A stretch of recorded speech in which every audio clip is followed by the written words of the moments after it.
welcome to Crime Time 911. Have you ever heard a story where you were it just seems so wild that you had to pause for a minute and like wonder, would anybody really fall for this, or is this even true? Well, that's definitely the case when it comes to Robert Hendy Freegard. He pretended to be MI5. He convinced his victims that they were targets of the IRA and that their lives were in danger and all kinds of crazy things. And his victims weren't like foolish people. They were smart, intelligent people. This guy was just so convincing that he could convince anybody that they were in danger. So grab your cup of coffee and let's dive in. So who was Robert Hendy Freegard? Robert Hendy Freegard was born March 1st, 1971. He worked in a bar and as a car salesman. That's how he met some of his victims. He met them in social situations. So he didn't meet them like, it's not one of these typical, online things that you normally hear about. This is like people, like he met these people in person first before he brainwashed them or convinced them or whatever you want to call it into thinking that he worked for the MI5, that they were in danger, that the IRA was looking for them, and all the good, not the good things, but all the things. So across all 5 of his victims, the total financial loss is around 1 million euros. So I'm not really sure what that equates to in Canadian or US dollars, but I mean, 1 million in your own currency is huge. So how he would do this is, like I said, he claimed that he worked for the MI5. He claimed that the IRA had marked them for as targets, I guess is the best way to put it. He would advise them that they need to go into hiding. That was the only option that they had in order to avoid, tragic occurrences happening from the supposed IRA. And he told them that they had to cut off ties from everyone. You can't be in contact with friends, family, coworkers, nobody. Everybody in your social circle, whether, close family members or just the odd acquaintance, you weren't allowed to be in contact with anybody because otherwise the IRA would find out where you were. He would also advise them that they needed to empty their bank accounts for safety reasons. Again, I guess alluding to if you're leaving an electronic trail, the IRA is going to find you. So his first victim was named Sarah. So in the early 1990s, Sarah met Rob while he was working as a barman in a student pub nearby. He invites her to stay behind after closing. Now, I would find that kind of creepy. Like, I don't know. Maybe she thought he was cute. Maybe she thought he was charming. I don't know what she was thinking at the time, obviously. Maybe a little bit of too much alcohol kind of played into the factor. But I feel like if I was hanging out at a bar and the barman, which I'm assuming is like a bartender over there in Europe, asked me to stay behind after the bar closed, I think I'd be a little sketched out, to be completely honest. But again, Robert was one of those people that were just able to, charm anybody, convince everybody that he was just the most friendliest person, that he was on their side, basically stop any red flags from going up. Robert was one of the masters at that. So Robert works on Sarah. He gains her trust. He lets her know that he's on her side. He's her friend. All the things that he needs to do in order to basically completely take over her mental state, her, control her mind and all those things, like basically take away her own thought process, I guess. You know what I mean? Like basically just control her, convince her that what he is saying is true and that there's no other options for other than what he is about to tell her. After Sarah's showing signs that she trusts Robert more and that she's more relaxed around him, he then confides in her that he is an undercover MI5 agent fighting against the IRA. He mentions real IRA attacks that were happening between 1990 and 1992 over in that area. So that makes his story more believable. Like, the IRA is after her because they are attacking, an area that's close around or very well known to people in Europe at the time, right? So he uses that as leverage to be like, hey, you're on their list, you're on their radar. They want to, take you out basically. And that, he tells her that she can help out her country by going into hiding and, just following his rules. If you follow my rules, you can help out your country. I'm not really sure where the logic is, but again, when you're under that mind control, you're probably not thinking logically at that point. He controls her by saying that she's being watched, that the IRA is constantly watching her. He, again, like I said, tells her to cut off all ties with her family and friends. You can't have communication with anybody other than me. Otherwise, the IRA is going to find you. He performs loyalty tests, some of which were psychological manipulation, and even some of them were quite humiliating. I don't know the full details of what these tests had consisted of, but I'm sure it wasn't pleasant either way, because, if she's willing to do something that would embarrass her, then that shows how loyal she is to him, right? And then, he just eventually just breaks her down emotionally and mentally. That's how they gain control, is they break you down, they break you down, they break you down. They get rid of all your self-esteem. They get rid of all of your independent thoughts. They make you basically fully reliant on them, that they are the only person that can help you. They are the only person that you can trust. So this is what Robert had done in order to gain control of Sarah. He eventually exploits her financially. So for many years, like this went on for years, not just, a few weeks or a couple of months. This was something that she endured for years. Any money that she was receiving in any way, shape, or form, Robert took from her. He would tell her that he needs those to, fund different operations that would help fight against the IRA, and that it was for her protection as well, right? So, but behind the scenes, Sarah doesn't know that obviously Robert is using those funds for his own gain, his own personal gain, so that he can go and, I don't know, maybe buy some new clothes or go have a good time, or maybe even, start manipulating the next girl, right? So poor Sarah is in hiding, all communication to anybody and everybody that she's ever known outside of Robert, terrified for her life, thinking that she's on the radar and that somebody's going to come and do something terrible to her at any given moment, while he's out having fun and having a great time. That's pretty disgusting. So then eventually, Robert meets Maria Hendy, actually.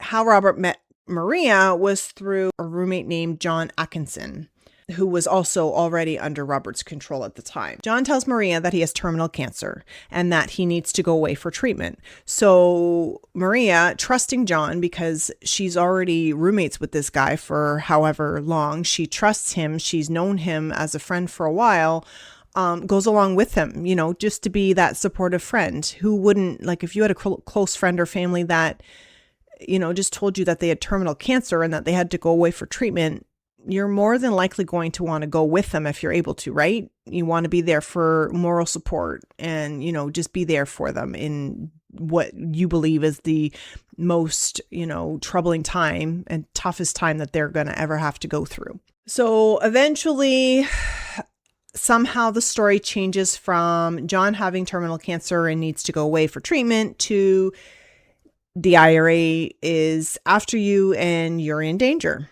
So I'm not really sure how that story shifted, but Basically it was the same kind of situation that Sarah went through. Eventually Robert gets his hooks into Maria and tells her, you're on the IRA radar, you're under surveillance, blah blah blah blah blah, all the same things he told Sarah.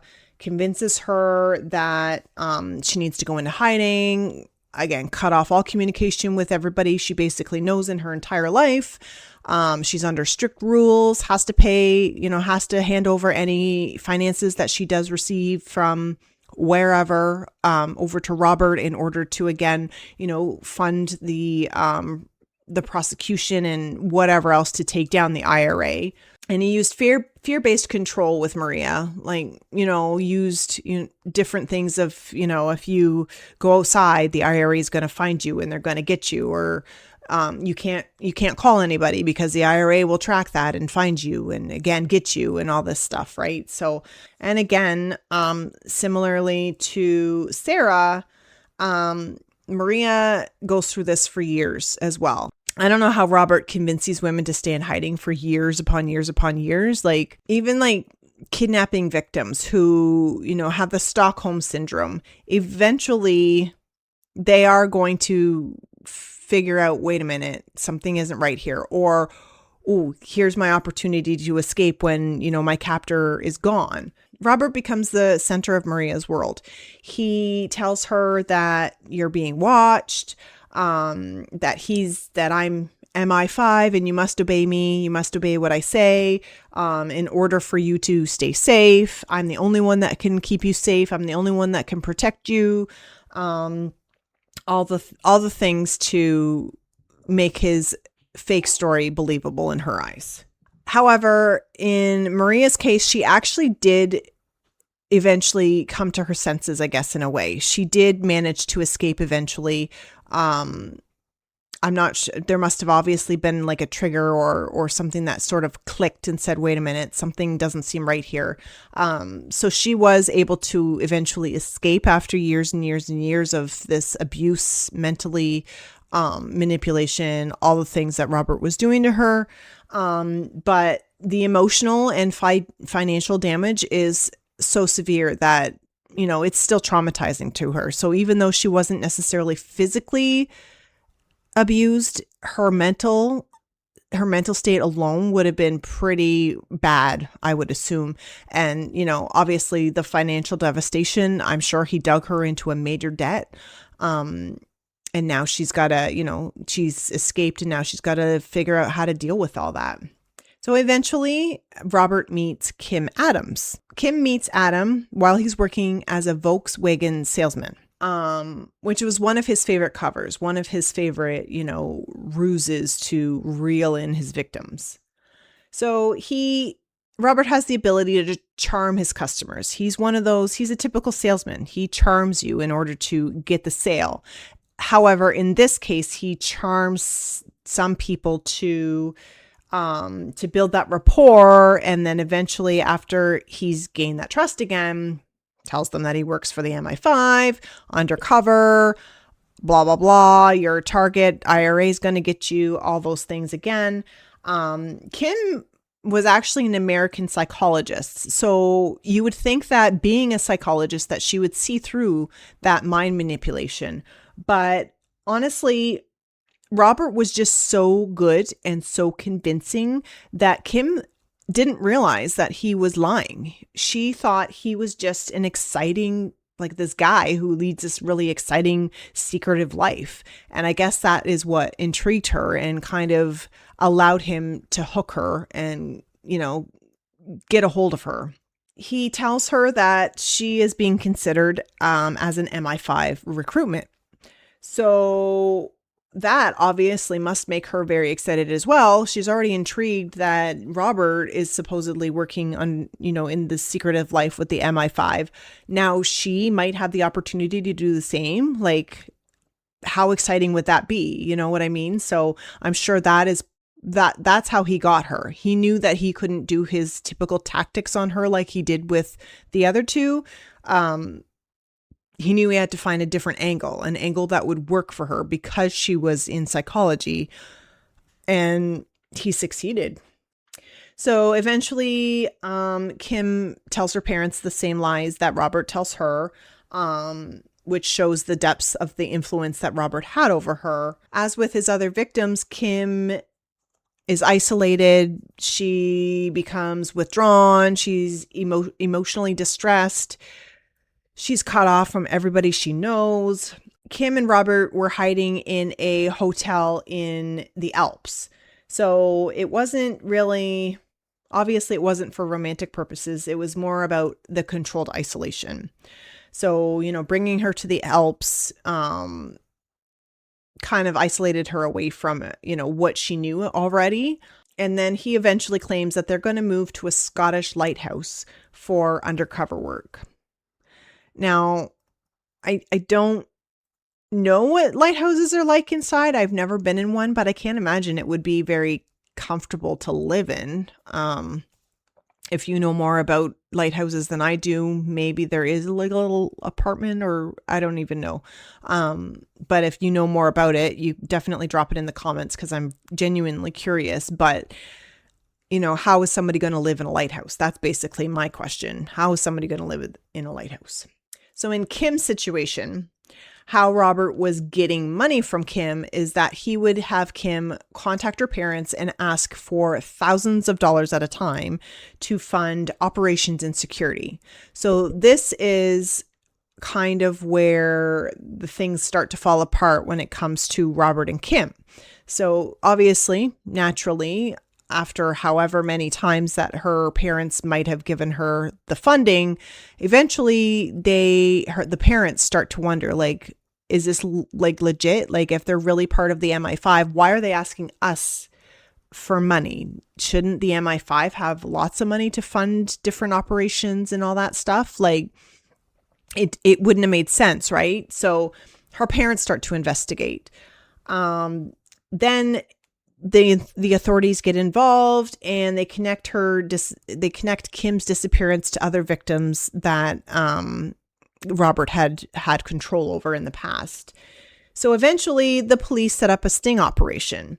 Kim still believes that she's on this mission of whatever, this mission that Robert has convinced her that she's on. But eventually the police move in, they arrest Robert, and this is when it kind of clicks for Kim. This is when the spell breaks, that she realizes, oh, this isn't real. Like, I've been duped, basically. Like, what is going on here? So after Robert is arrested, Kim would return to the USA and started to rebuild her life. So I'm hoping that Kim is on the right, but not just Kim, but Sarah and Maria. I hope that they're all on the right path now. I hope that they, are in a good place mentally. I'm sure, trusting new people is not easy to them anymore, which is totally understandable. But I hope they're all well. Sometime after Robert's arrest, when he's caught with Kim, he is freed. So he's got 3 victims under his belt at that point that we know of. He's been arrested, he's been released, and now guess what he does? He moves on to victim number 4, Sandra Clifton. Sandra is the single mother of 2 in her 40s and was recently divorced. When she meets Robert, he is going by David Hendy at this time, and that is in between 2011 2012. So this is a while after Kim meets him, right? So clearly he spent probably a few years in jail. Clearly not enough time.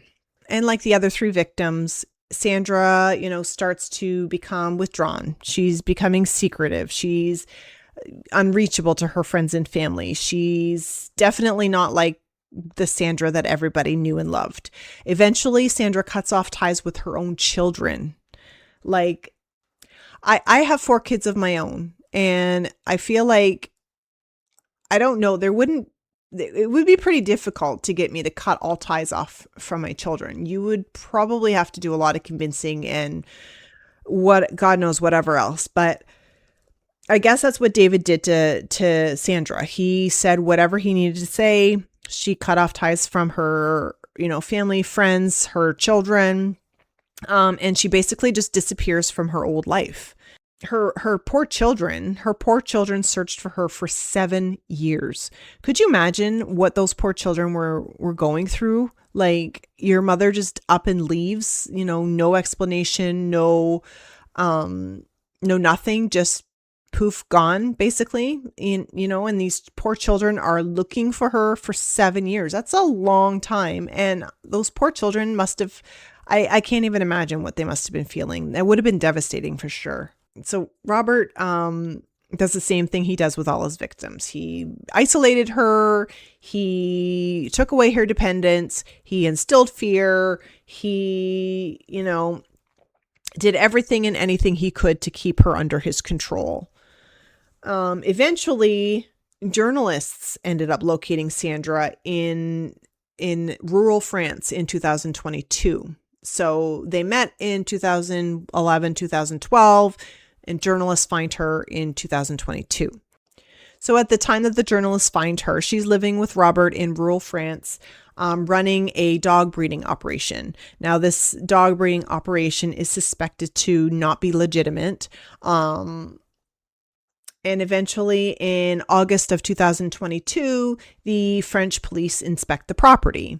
So Robert, during this time when the French police are there inspecting the property, Robert tries to flee. And when he tries to flee, he ends up running over 2 officers. So Robert is arrested and charged with attempted harm of public officials. So even after Robert is arrested and a Netflix documentary is released, Sandra's not the same person anymore. She still remains distant. She's not the Sandra she once was. So Robert, I feel, really did a lot of damage to Sandra. Maybe she was a little bit more vulnerable, especially because she had just recently gone through a divorce. So she might not have she might have already been in a not like a fragile mental state to begin with. So I feel like she was really mostly affected by Robert, at least, longer than the rest of the victims might have been. And then there's a 5th victim. So this 5th victim is unnamed. There's not a lot of public details released on this last victim. After all that, like I said, Robert was arrested in France after injuring 2 police officers when he's trying to run from the police at the time. He was held in jail while the police built the case against him. Robert is arrested in August 2022. Eventually, there's finally, after years and years, I guess, I don't know how long it took for the police to build their case. But as anybody who follows true crime or any, court-related stories, that, from the time that somebody's arrested, it takes a few years before you actually get to trial and get to a verdict. So now fast forward to February 2025, he's found guilty of injuring the 2 officers. So that's a plus. I'm guessing that it was, attempted unaliving, because what else? Like you're trying to run somebody down with a vehicle there can't be any other way. That's definitely not an accident, right? But he was sentenced to only 6 years in prison. So even if you are not charged in any sort of like homicide, I feel like 6 years for injuring 2 police officers with a vehicle is definitely not enough time. Like, that's a slap on the wrist, in my opinion.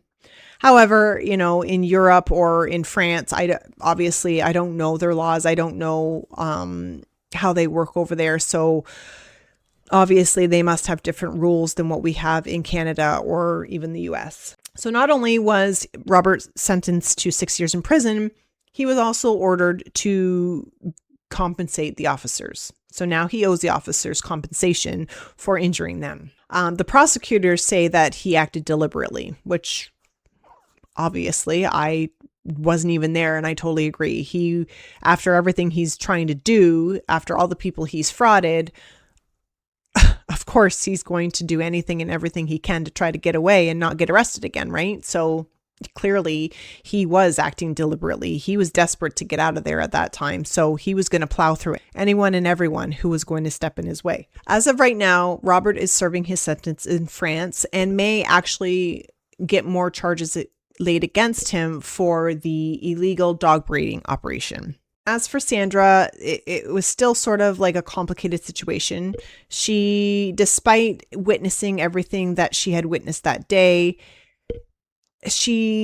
even though, people thought that, this is it. She's seen who he is. She understands that he's not the person that he claims to be. He still has his hooks in her. She was still with him at the time of his arrest. Her family hopes that she can eventually break free. Her kids are probably devastated because they found their mother. Their mother is finally found, and she's still being controlled by this guy that's in prison. So I'm assuming that she's probably not having much of a relationship with them now that they have found her. What do you think about this case? Leave your thoughts in the comments. And don't forget to hit that follow button so you don't miss out on another episode. And thank you once again for listening to Crime Time 911. Stay safe, stay curious, and remember to always trust your gut.